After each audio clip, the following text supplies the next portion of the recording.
everyone. Hello. Kekunume, unu onokwa ofuma. That was me in my local dialect, asking everyone if you are all fine. Anyways, today we're going to be talking about how well you know your child. Hey, do you know that a lot of things are happening in our schools, religious environments, playgrounds, schools, and so much more, including our homes? These things affect our overall personalities and perspectives because consciously or unconsciously, we must have picked up certain behaviors that may make or mar our lives later on in the future as adults or even in the present. That is why it's of utmost importance for you, our parents, to train us properly so that when we interact with the social environment out of our homes, we will be able to uphold the values which you have put into us. It will also help you cope with us when we are adolescents, in our early teenage years, or late teenage years.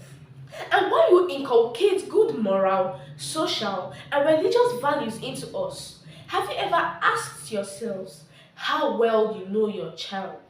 For example, who is our best friend?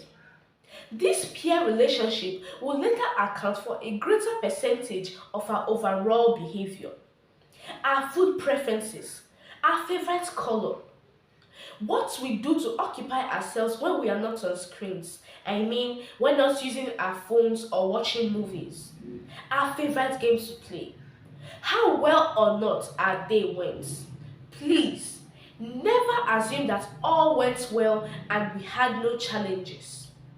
I can go on and on, listing so many things that you, our parents, consider irrelevant but means a whole lot to us. We implore everyone listening to us to understand that we are only trying to voice out our opinions about how we think parents can bring about a positive change in their children and help reduce unnecessary stress at parenting. Firstly, everyone can agree with me that there is tension in most homes. Tension among parents, siblings, and other family members. Or tension when parents come back home. Do you know where such an atmosphere leaves us? Pretense and eye service. Because we will do everything you, our parents, want to see done. Like doing the dishes, tidying up the living room and our rooms, and picking up a book to appear busy. So, you, our parents, should create a conducive environment of love and understanding.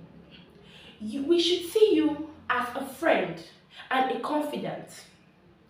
You should also let us, I feel, you should also let us partake in household decisions, in making household decisions, so that we will have a sense of belonging and importance, even though we know that you, our parents, still have the final say.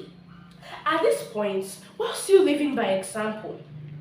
You can begin to pry into our lives because you have gained our confidence.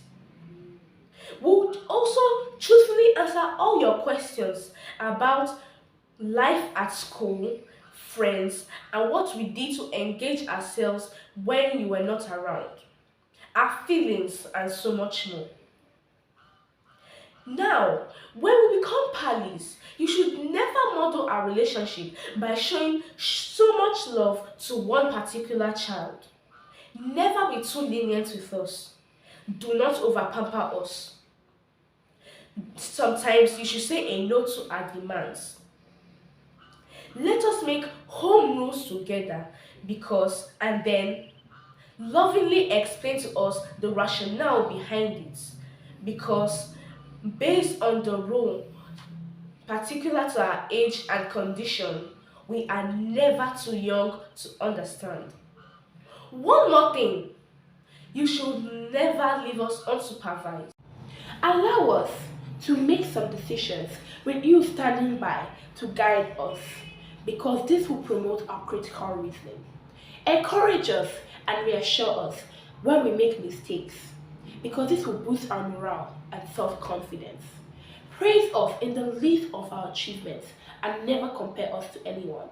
Above all, teach us the act of contentment because this will help us be contented with whatever you, our parents, have provided for us.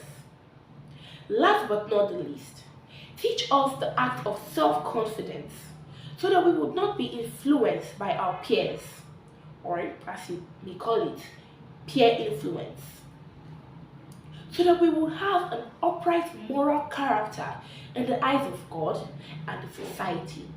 Teach us cleanliness, hard work, to make haste while the sun shines, and to find the black sheep during the daylight. So, we have shared our thoughts about this sensitive issue in the eyes of the Kedrific. Thank you so much. No, do no offer, man. Call again.